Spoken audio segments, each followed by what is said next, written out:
এখেত হজৰত ৰহমত আলী শ্বাহ ছুফি এখেত আছিলে অৰিজিনেল ঘৰ আছিলে তেখেতৰ লক্ষ্ণৌ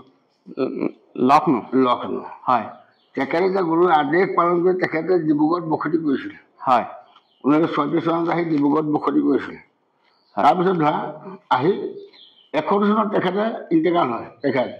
ইণ্টেগ্ৰাল হোৱাটো আমাৰ ৰাইজে গৈ তেখেতসকল যি চাকৰিত আছিল তেখেতসকলে আনিবলৈ ইয়াতে ঠাই দিলেহি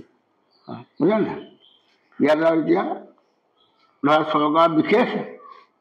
অন্যান্য ইয়াত অহা নাই বিজেপি সন্দিকৈ ঘৰটো দিলে ধৰা আৰু বাকীখিনি ৰাইজে কৰি আছে আৰু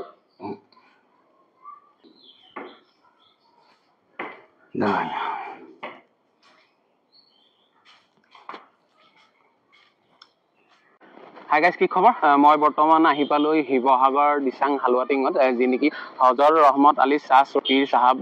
মাজাৰ শ্বৰীফ স্থাপিত 1971 চনত হৈছিল যি নেকি মাজাৰত থাকে তেখেতৰ লগত আলোচনা কৰোচোন বলকচোন তেওঁ যি নেকি ঘৰ মাজাৰৰ বেক চাইডে যিজন থাকে ইয়াতে থাকে তেখেতৰ লগত অলপ আলোচনা কৰোঁ নেকি আপোনালোকৰ ঠাইডোখৰ কৈ দিয়ক এইডোখৰ দিচাং হালুৱাটিং হয় ইয়াত এটা মাজাৰ আছে বুলি ধৰি লওক বহু লোকে জানে আৰু কিছু লোকে হয়তো নাজানে আপুনি কিমান বছৰৰ পৰা ইয়াত আছে মই ইয়াত 38 বছৰ 38 বছৰে হ'ল ইয়াতে হয় এখেতৰ নাম হ'ল হজৰত চিফত আলী শ্বাহ ছুফি সেইজনৰ নাম হ'ল হজৰত ৰহমত আলী শ্বাহ ছুফি তেখেতে দি গৈছিলে খলিফা এখেতক হয় আৰু যি নেকি আমি ৰাস্তাত সোমাই আহোঁতে প্ৰথম এটা যিখন গেট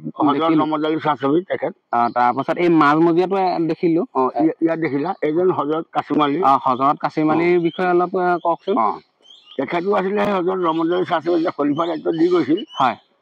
এখেতসকলক সেই হজৰত কাছিম আলীৰ শিষ্য আছে ধৰা এই যে কাছিম আলীৰ যি শিষ্য আছিল তেখেতেও সেই জেগাডোখৰ তেখেত ইণ্টেগ্ৰেলভাৱে নিৰ্মাণ কৰি ঠিক ঠাক কৰি ৰাখিছে বুজিলে নাই ইয়ালে মানুহ আহে বিভিন্ন জেগা মানুহ আহে বিভিন্ন অসমৰ চুকে কাৰণে বিভিন্ন প্ৰান্তৰ পৰা আহে আৰু ইয়াত মানে ধৰি লওক গুৱাহাটী ধুবুৰী অৰুণাচল ইটানগৰ এইবিলাকৰ মানুহ কিছু অন্য জাতি মানুহ আহে এতিয়া এই যি নেকি মাজাৰটো কিমান চন স্থাপিত হৈছিলে এইটো 1971 চনত হৈছিলে সেই তেখেত আমাৰ হজৰত ৰহমত আলী শ্বাহ ছুফি 1971 চনত তেখেতৰ মাজাৰ আৰু এখেতসকলৰ হৈছে ধৰা এতিয়া 21 বছৰ ৰানিং হৈছে আপোনালোকে লক্ষ্য কৰিছে হজৰত কাছিম আলী শ্বাহ ছুফি এইজন হ'ল 1971 চনত ইয়াতে থিতাপি আৰু তেখেতৰ হজৰত ৰহমত আলী শ্বাহ ছুফি তেখেত শিৱসাগৰ হওঁতে 1971 চনত 1934 চনত আহিছিল তেখেত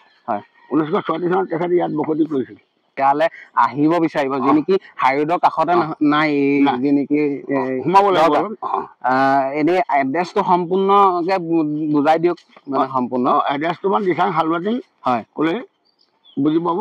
আমাৰ ইয়াত মৌজা চাউৰা পৰে হয় বুজিলা নাই আৰু যি নেকি আমাৰ শিৱসাগৰৰ পৰা আহিলে যি নেকি দলংখন এইখন দিচাং দলংখনৰ লেফ্ট চাইডে আৰু প্ৰায় 1 কিলোমিটাৰ অহাৰ পাছত হজৰত ৰহমত আলী শ্বাহ ছুফি মাজাৰ পোৱা যায়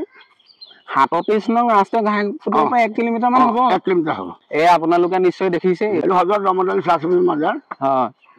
আৰু ৰাইজে চবেই লাগি মেলি মাজাৰ ধৰা নিৰ্মাণ কৰিছে কিন্তু চৰকাৰৰ পৰা এইবিলাক বিষয়ে বুজাকিজন সন্দিকৈ থকা অৱস্থাত সেই আগফালৰ ঘৰটো দিছিল